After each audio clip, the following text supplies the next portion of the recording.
And I think one thing that I've learned in the past year is that I've learned this has been ongoing, but I honestly did not realize how much diet and mood were connected.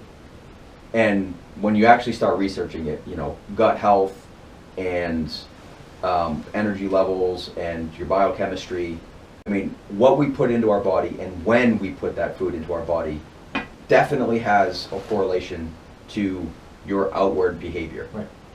And if people could just start there, you know, it's like if you're eating all the time and you're eating low quality food, your capacity for kindness, compassion, patience are diminished. And that's, I'm pretty sure, is supported by science.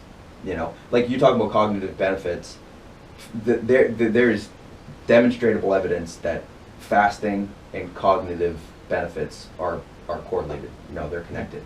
And so it's like, oh really? So if I just eat in a different window, I'll feel sharper cognitively throughout the day? It's like, yes. It's like, wow. I didn't even connect the two of those dots for 20 years, where it's like, oh, it's lunchtime, it's time to eat, or it's breakfast time, I'm going to have a bowl of cereal or an egg McMuffin and head off to work. I'm going to consume something that's less than optimal and does not improve my cognitive behavior, right. And then I'm going to go try and do a really right. difficult cognitive task. Right. That's what we're doing to ourselves all right. the time. Right. And just that change, you know, if I really want to be sharp, if I got a day to focus, and whether it's a creative outlet or a professional outlet, I don't eat food. And I know, at least in my physiology, that those two things are correlated. You know, if I have a very difficult task, I don't sit down and have a huge meal.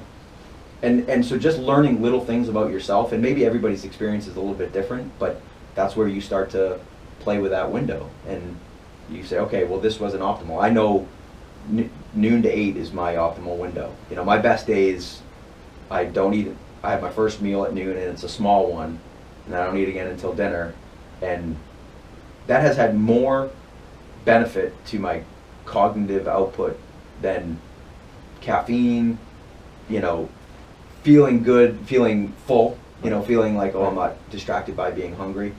I mean, that's where a lot of the stuff we're doing is counterintuitive, because people are like, oh, well, you know, you're sitting there typing away at your computer and all you can think about is a snack. You know, you're hungry and you want to go distract yourself with a snack. So you think, well, I should pleasure myself with some food to make that feeling go away so I can go back to my task. I don't think that's true. I really don't. That's been my experience. That if you just get comfortable with the discomfort of hunger for a period of time, your biochemistry will change to the point where your cognitive output will improve, right. And now you can actually focus on that task. Right. Not a dietitian, not a nutritionist, not a scientist, and I'm definitely not telling people to be unhealthy and not eat. You know, right. We always reiterate that, but